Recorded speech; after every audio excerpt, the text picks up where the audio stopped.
toi et merci de regarder cette nouvelle vidéo sur ma chaîne YouTube. J'espère que le déconfinement s'est bien passé pour toi.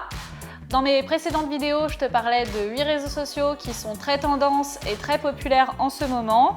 Mais j'imagine que tu te poses encore quelques questions et sûrement tu dois te demander comment faire pour choisir le réseau social qui correspondra à mon activité, à mes cibles.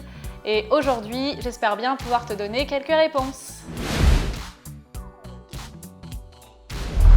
La première chose que tu dois regarder pour être sûr d'être sur le bon réseau social, ce sont tes concurrents. Dans le jargon de la communication, on appelle ça faire un benchmark de ses concurrents.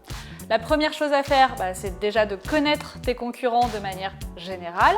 Une fois que tu les connais, c'est d'aller voir sur quels réseaux sociaux ils sont, comment ils communiquent, est-ce qu'ils postent régulièrement, quel type de contenu ils postent et est-ce que leurs posts génèrent de l'engagement, c'est-à-dire est-ce qu'il y a beaucoup de gens qui les suivent et est-ce qu'il y a beaucoup de gens qui commentent, qui réagissent à leurs posts.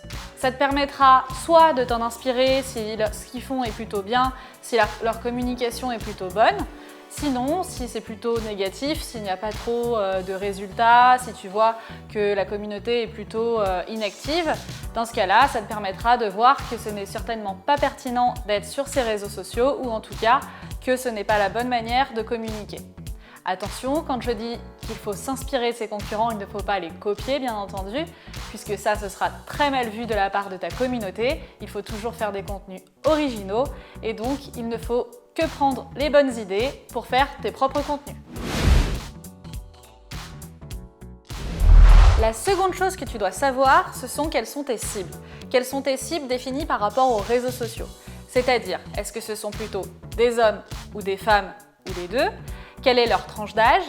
Où est leur localisation géographique? Quels sont leurs centres d'intérêt? Tu peux aussi pousser tes cibles jusqu'à leur poste ou encore leur comportement. Tes cibles vont être utiles pour choisir d'abord sur quel réseau social aller. Elles te seront encore plus utiles le jour où tu décideras de faire de la sponsorisation, c'est-à-dire d'utiliser des budgets pour alimenter tes publications et les faire voir à beaucoup plus de monde, puisque tu pourras cibler vraiment très précisément grâce à ces éléments que tu auras choisis en amont. Maintenant que tu as fait la partie benchmark de tes concurrents et que tu as bien défini tes cibles, la troisième chose à faire, c'est de définir clairement tes objectifs. Là encore, ce sont vraiment des objectifs définis par rapport aux réseaux sociaux et à l'utilisation que tu peux en avoir. Ça va être par exemple un objectif commercial quand tu souhaites par le biais des réseaux sociaux entamer une procédure de vente. Donc soit amener les gens vers ton site internet, soit amener les gens vers des shopping en ligne via Instagram ou Facebook. Ça peut être un objectif de notoriété, donc dans ce cas-là, ça va être plutôt de te faire voir et surtout de te faire entendre pour que les gens réagissent à tes posts, à tes publications.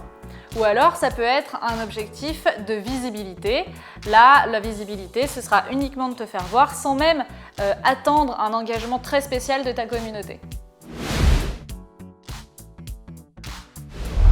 Maintenant que tu as fait un benchmark de tes concurrents, que tu as choisi tes cibles, tes objectifs, toujours adaptés aux réseaux sociaux, la dernière chose à savoir et à faire, c'est est-ce que tes contenus sont adaptés au réseau social que tu veux investir.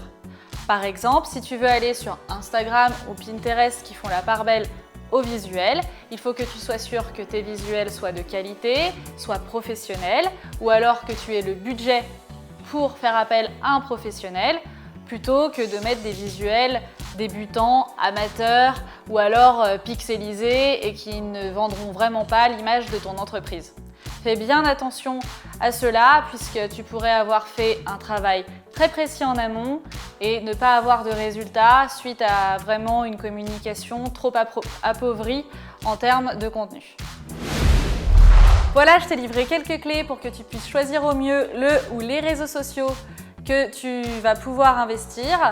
Maintenant, si tu souhaites aller encore plus loin et être sûr à 100% de ne pas te tromper, n'hésite pas à me contacter pour qu'on puisse établir au mieux cette stratégie.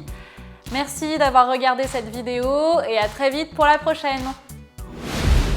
Si ce n'est pas déjà fait et pour être sûr de ne louper aucune de mes vidéos, n'hésite pas à t'abonner à ma chaîne YouTube Et en attendant, retrouve-moi sur ma page Facebook, mon compte Instagram, ma page LinkedIn et mon site internet.